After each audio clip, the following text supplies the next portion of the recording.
Welcome back to Matcha My Energy, where I connect both of my favorite things, matcha and bribing comedians to go on a date with me. Before I get into our amazing guest, we are going to try what we ordered, the cream top from Open Market. Open Market is actually one of my favorite cafes in LA. Yeah. It does something for the brain. Yeah. I do love ASMR videos. I'm excited. I can't watch too many. I'll go down a rabbit hole. Oh, me too. They relax me in ways that probably shouldn't. Is that bad? I don't think so. I think there are worse things.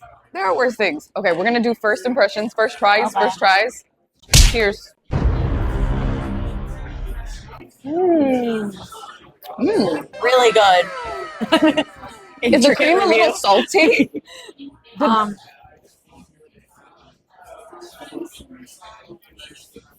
Yeah, I just see the salty. There's like a pinch. But it's like really smooth and creamy. It's so subtle. You know what I mean? I typically just get like a regular matcha latte. This is fancy for me. This is and I was like, I'll get what she's getting. This is a treat. This is a treat. And I already told you I had like an iced coffee before this, so I'm about to be jumping out of the roof. That's what we want. It is Friday, so it's like, come on. It's Friday, you're in LA because you're no longer based here. Exactly. So we'll get into that though. Yeah. What are your first impressions? Okay. First impression, rated out of 10. Honestly, I'm going to say like a 9.5. Is that crazy? That's high. Yeah, I know. That's really high. I also like really love my matcha creamy. And I also like how he said the top is real cream. It's oat milk, but it's real cream. Yeah. And that's kind of how I have my coffee. When I order an iced coffee, I put oat milk and then I splash with half and half. So this is like that mixture. I'm not gonna lie, before my stomach was like, fuck you, that's what I would do too. Because something about like real cream or heavy whipping cream, it hits something. It hits something. Like milk doesn't do the same thing. It doesn't. The whole milk does not do the same thing. No, it doesn't. But I will say the cream? matcha flavor, super smooth, but like there is like a little, but this is just matcha in general, like a little bit of like bitterness. Like it's like a dry stalk. It is. Yeah. I think that's what the marriage of the two is perfect. You need that dry, bitter bitch along with that little and that's effervescent cream. Like, I don't mean bitter with a negative connotation. No. I mean a bitter bad bitch. Like that's kind of what this is giving. Yeah. She serves face. She's bitter. She's like, don't talk to me. Don't talk.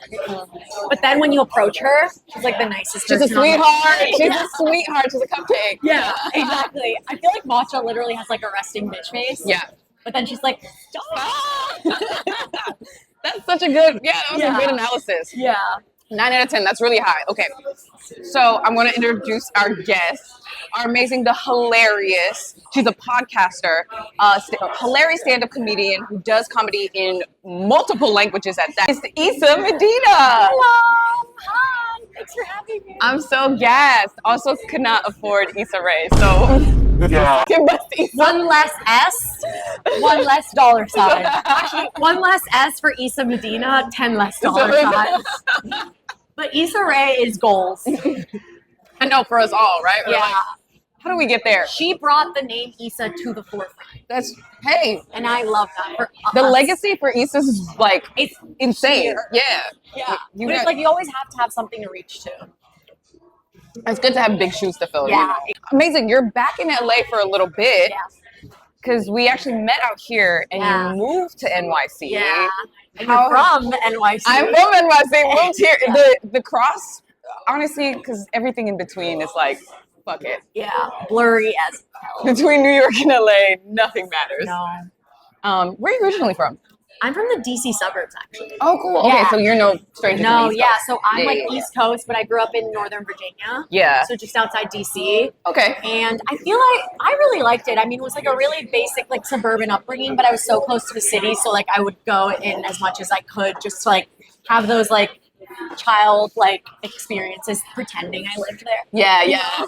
And you always were like cool when you're like, you know, you come back to school and you tell all your friends, oh yeah, I just came back from the city. Yeah. Where were you this weekend? I was in the city. I was in the city watching people skateboard because I was too scared to do it myself. Yeah, legit. Did we all have the same experience? Yeah. Because I grew up in a suburb outside of New York City as well, so it was the same thing. But it's that thing. It's like, well, I don't know about you, but it's like I always wanted to skate, but I didn't really give. I remember we also bonded over that. I know you do because I started to skate during the pandemic. That's right. Remember, I learned to drop in. That's right. Yeah. Damn. Why does that feel like so long ago? Because it was. I ate so fine. much shit learning to skate as a literal 25-year-old, but I learned to drop in. I learned to do an ollie. I grinded. You did? Yeah. Look at you. I never learned to grind. I was able to like stop on the curb, but I've broken my wrist. I've broken my ankle. I've broken a pinky toe.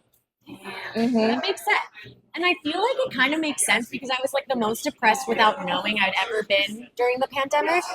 And so when I was skating, like I have like all these scars. Oh my God, do you want to compare scars? Yeah, me too. But I feel like it's because like when you're skating, you're like, well, if I eat shit, it's like, you're like, this sounds so depressing, but you're like not in a good place mentally. And you're kind of like, whatever, if I eat shit, like I eat shit. You know what I mean? I always looked at skateboarding like a metaphor for life. It literally is, you're going to fall. Yeah. No matter what, you're going to fall. It's a matter of when and how prepared you are. Right. And you're going to get back up. Yeah. And you're going to do it again because we're insane. Yeah, exactly. So that's life. Life is skateboarding. Yeah. Get the fuck back on your board. Get back on your board. This is why I'm not a personal motivator. I know. And here's my biggest advice. Don't be intimidated by the fucking 12-year-olds. Don't. Oh, they're dickheads. I randomly have beef. All of my beef is with random Asian people. I don't know if it's like mom trauma or something. It could be. But I had this like, she was my aunt at the skate park in Venice. And she was like in her 40s. It was like this older Asian lady. She was older? Yeah. What the hell? She probably had a crush on you. No, she was like, she didn't understand the flow of the skate park. You know how there's an order to this shit, right? Totally. You get in, you see, okay, there's like a little gap between that skater and that skater. Yeah. That's where I'll get in, right? And then you wait your turn for whatever you're trying to work on. Yeah. She didn't give a fuck. She would skate in and she's like, my turn. And then would stop everybody and go like drop. She didn't even know what she was doing. She would just roll into the bowl and then just like kind of circle. And we're like, what? That's the thing I love about I got into a huge argument with like one of my friends from college because he thinks that like skateboarding isn't a sport. And I'm like, it's one of the hardest sports I think on the planet, and not only because of that, but because it's also like a mental sport in that like skaters are so good at communicating with each other with like body language. No words needed. Yeah. It's like, oh, it's your turn, it's my turn. It's like we're all just like a community. It's not a competition, but also it's like we're trying to constantly like outdo each other's tricks, but without like the like capitalist mindset of it all. Right, because it's a bunch of vagabonds and like people who are different and misfits in their own right. And it's also really spiritual. I don't know that anybody really talks about that, but it does require like, you need to be in such a state of flow, like a theta state, right? Your brain is not thinking, because the moment you start thinking, you hurt yourself. You overthink. Yeah. Yeah. So I think it's translated. I don't know if you've used that to like translate into your comedy or anything else you do. I 1000% did because I felt like if I could conquer something that's so terrifying, right? Like dropping in 6 feet into a fucking, to straight cement. Yeah. I'm like, making people laugh is nothing. Exactly. It's easy. Dude, in the terms of the like not overthinking, that's why I love doing stand-up in Spanish, because it's like when people ask me like what do you like better, I'm like, I like both. But with Spanish, I have the skill sets and the practice that I've learned from English. Yeah. But I get to do it in another language where I'm not overthinking it. Yeah. You know what I mean? So it's like I'm starting fresh, but with the practice and the knowledge. That's really cool. I just got chills from you talking about it. That's really cool. That's something I admire. I would love to do stand-up in Japanese. I just don't know Japanese well enough to do that. And also, it's different. I feel like the culturally things, right, like what we find funny in America alone is so diverse, right? I feel like there's so many genres of comedy and styles, right? Have you kind of found that style in Spanish? Do you? Yeah. So I'm working on that, like when I first started, I started by translating my jokes like verbatim, and then I was like, Oh, okay, I interesting. definitely cannot do that. It does It not wasn't- work the same. It wasn't hitting. Yeah. Yeah. And so that's what I'm working on now. I don't think I've mastered it by any means, but like in Spanish, it's a lot more like storytelling. Like it's the cadence of like I'm trying to think of like, I know that he's like canceled, but he is very funny. Like Louis. Yeah. No. I mean, like when people say canceled, I'm like, yeah. Oh, I okay, get it. that's what I feel. Like, yeah. I don't think he's. But I'm such a person who, I mean, you can't cancel me. I feel like. I mean, I low key feel the same way, and also like I feel like I separate the art from the artist. okay, right? I do too. Let's start baseline there. There are Separating some the artists I art. don't enjoy, Yeah. right? And But do you like, but comedy wise, he's such a storyteller. yeah. That it's like, you know, those comedians that like you don't even know where the bit starts and ends. Mm-hmm, I feel like that's what comedy in Spanish is like. Okay. And so it's just a matter of like practice and practice and practice. Do you have one story that you feel like has been killing it? Yeah. Which one? I the first time I did this bit on stage, I swear to you, I literally ripped it because it had just happened to me that day. Yeah. And I was Those, and tell me why those always hit the hardest. Yep. It was like I was going through it, and like Marcelo Hernandez was like, he always asked me to open for him like last minute. Like, it's always like, hey, you around tonight? I'm like, yep, on my way. Yeah. You know? Like I drop everything and I'm like, and he was like, hey, you around tonight? Can you open for me? And I was like, of course. And it was like the year anniversary of like, this is sad, but also like, I love him. He's watching over me, of a friend who passed away. And so I was kind of like going through it, and like I had been journaling about like my feelings, and I told this story about how like my mom crossed a line with me by like, she read my journal.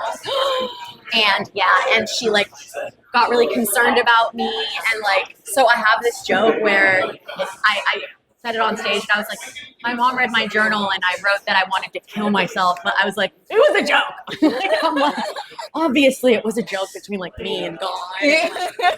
And then I talk about God gets my humor. God is so funny like that. And then I talk about like, and I think a lot of like not just Latinos, but like immigrants can relate to this of like, we don't really have boundaries with our parents. I mean, we need to build them, but Yeah, it's really hard. It's so difficult.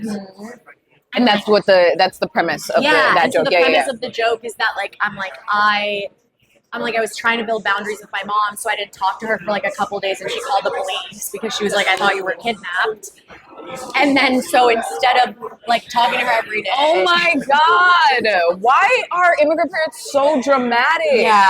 Oh my God. Yeah.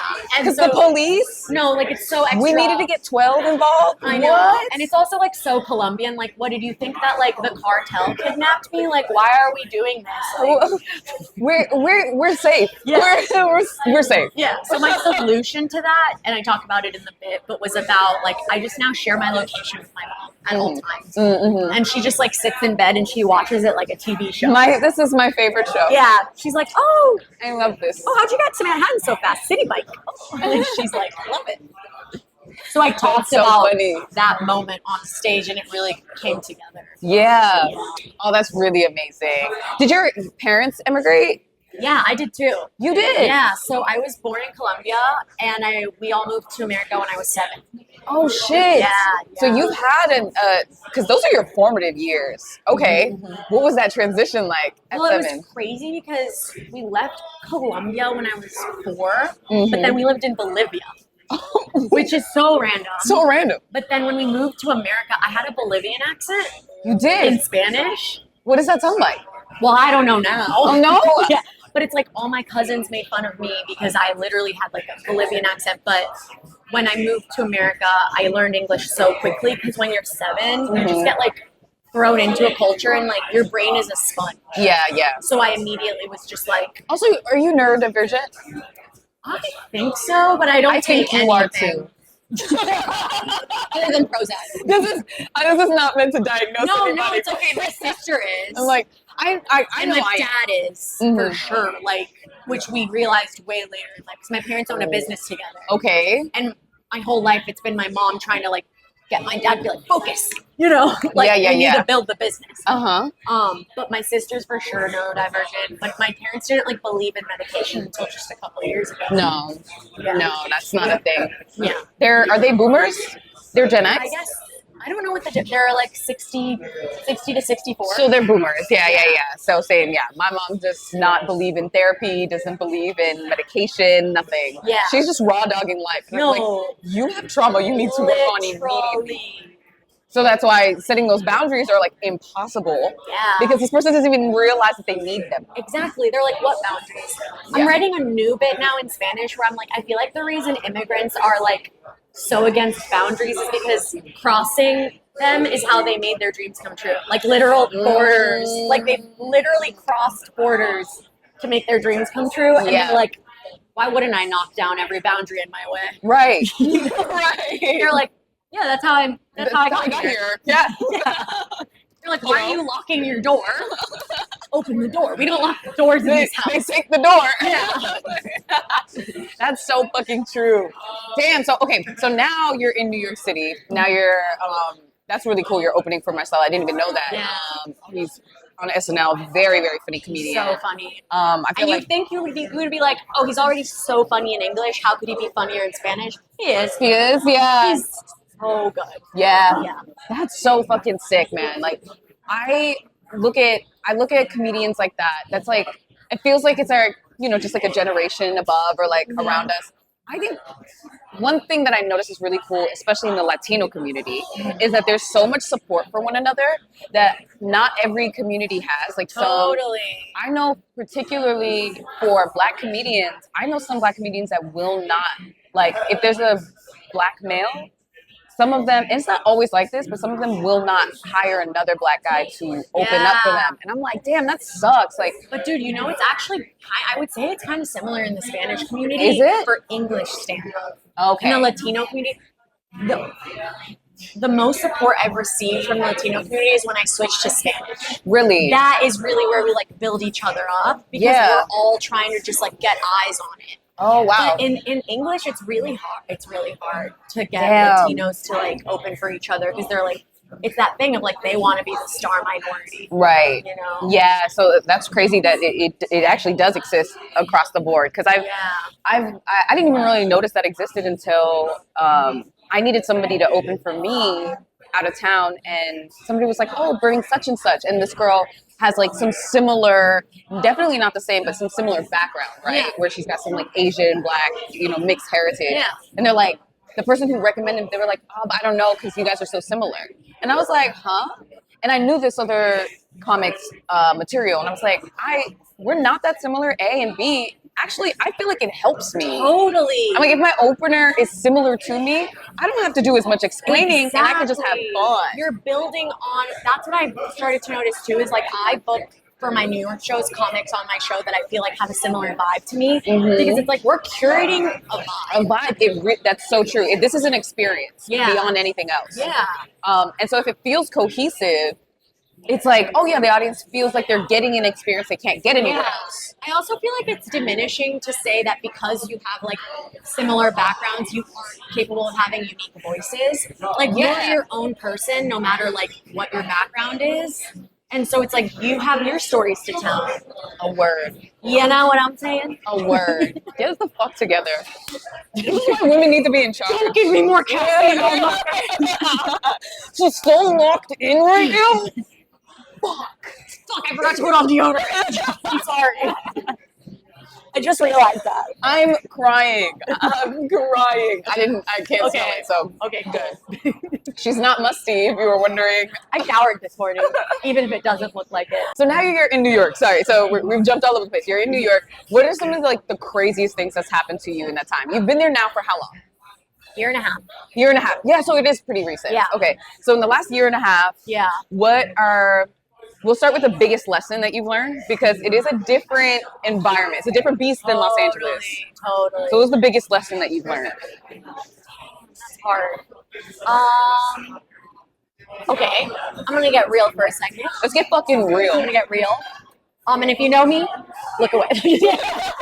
No, but I'll be real. It's like the biggest lesson I learned is that it's important to have like a work. This is so dumb. It's like the work-life balance is so important, and like I love my comedy friends, but like I can't set like the highest expectations from them. We were just talking about this. I have to like rely on like myself and my schedule to like move my career forward. And I don't even know if this makes sense, but it's like don't be like expecting your friends to give you things, I guess is kind of my biggest lesson. Is like show up for your friends and they'll show up for you, but separate like the friend from the colleague. I guess. Does that make sense? Oh yeah, like I guess some of the people that you work with, because of the proximity, you think you're closer than you are. Exactly. Yeah, that's interesting. I think my issue with LA, because it was such an industry city, is that like I always assumed that like everyone I worked with was like my friend, because that's how I operate. Like if I like you, I like you. You know what I mean? Like you're my friend. Yeah. And I like that about my personality, but I started to protect myself a little bit more and being like, look, if we're not best friends, that's okay. You're my friendly colleague that I like. Yeah. And that's okay too. Oh, Does that make sense? Oh, you sound like you're just a sweetheart navigating the world. Like, so you're not my friend, but I've had that before. Yeah, I'm like, oh, so we're not friends? Okay, absolutely no worries. No worries. And the lesson is like, instead of cutting that person off and being butthurt that we're not best friends, I'm like, that's okay. I don't have to be best friends with everyone. Yeah. Like I can literally just be like a friendly colleague. Oh, such a good heart. And you do have to protect that too. Like that's something I had to learn too, was that when you move through the world with a good heart, sometimes that gets taken advantage of. Yeah. I'm healing. Oh, that's so sweet. Okay, so now that's the biggest lesson in New York. What do you think? What has been the craziest story? Do you have like a crazy New York story? Whether it's like late nights doing something. I don't know. You're at the comedy club, or it could be involved with comedy. It could not. Totally. I mean, I talked a little bit about this, but just in general, like getting like a DM out of the blue from Marcelo, being like, hey, are you around tonight to like open for me?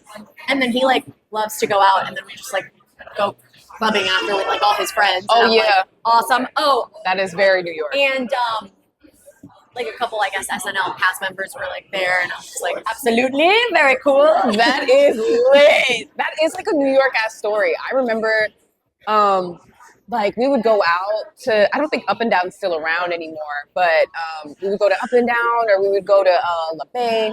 One time we went out and we ended up at Pharrell's table. Yeah, I was like, that happens, bro. It's kind of crazy. And I also feel like people are even less fazed by it because it's New York. So like everyone's just like doing their own thing. And you're just like, oh, okay, cool. Yeah, let me just like be chill. Yeah. That's exactly what I was thinking. I was like it's like calm. Like it's like if you go to the cellar, like I can't even like it's like fucking like Che is at the cellar all the time. You know? It's like they're just chilling there and hanging out there. It's not like it's like when you meet a comedian, they're usually super down to earth and nice. And so that's maybe the craziest thing is that like every time I meet like a huge comic, they're just like, hey, what's up? Yeah. And I'm like, hey. Right, because we tend to put people on pedestals, right? And especially as like those are the people we look up to. We're like, I want to be in your position, and then they're literally telling us like, I'm here with you. Yeah. Exactly. They're like, we're on the same lineup. That you're doing. Yeah. Don't. Yeah. So that is really cool. Damn, that's so dope. That's something I keep telling myself since a friend told it to me. And I was like, okay, internalize this. And I feel like you should too, because like we are in the good old days right now. Yeah. We literally are. Yeah. Like we're fucking doing it. Yeah. Like I have no doubt in my mind that like you're gonna accomplish all of your goals. Yeah, likewise. And like we will be there together. And so it's like we're gonna look back and be like, oh shit, remember when we were like fucking at a coffee shop like doing doing Matcha My Energy? Yeah. I know, that's like the hope. Like I like one day want a studio and stuff, but enjoying the journey, right? Of it all. That's one of my favorite things is now like opening something. Like I opened the Spotify app one day and I saw Issa's face and I was like, it's so cool. Like now I understand why other people do that. Like, you know, your hometown people, friends that like you don't really know. They're Yeah. like, I know her. It's like, I get that Yeah. feeling because it's really cool to watch somebody accomplish their dreams, right? We literally started comedy around the same time in like Open Bert's mic, back room paying $5 to do 5 minutes. in some random And you've rundown always group. been like so yourself and so confident. I mean, I saw you. I Think was like, so? Damn. yeah. I was like immediately like, that girl's funny. I thought the same thing about you, which is so crazy. I think Yeah. that's why I exchanged information with you that day. I was Yeah. like, there's something, you just know. Yeah. You look at someone, you're like, they get it. Yeah, And that was the same. I was like, oh yeah, I'm locked in with Issa because I already know that she's on her way, right? Damn, that's so cool to hear. Yeah. Oh, I think we should hug on that one. Yay! Do you have anything you want to plug? What do you want to plug? Oh, my podcast. Period. What's it And called? It's called I'm Right, You're Wrong. Oh, yeah. It's a comedy debate podcast. I was so busy this week, but I would love to have you on. Immediately, yes. Well, you're in New York in August. Yes, I am. We can record at Spotify. Yeah.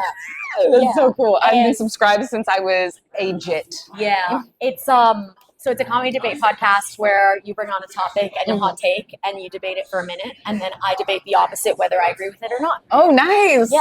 Oh, that's awesome. Yeah. That's really cool. And then we just chat and have fun. Damn, that's so dope. Is it on all streaming platforms? Yes, all streaming podcasting platforms, YouTube as well. We're gonna go a bit on hiatus this summer, but we'll be back with a new season in the fall. Hey, gang! Oh, that's amazing. And then you can follow me on Instagram at Issa Medina, ISAAMEDINAA. Her. Tap in with her because she's on her way. Cheers! Thanks for coming on. Me. Bye, y'all. Hold up, chat, should I crash out? I ran my ex over, looked both ways, and I backed out. I heard the bitch was hungry, so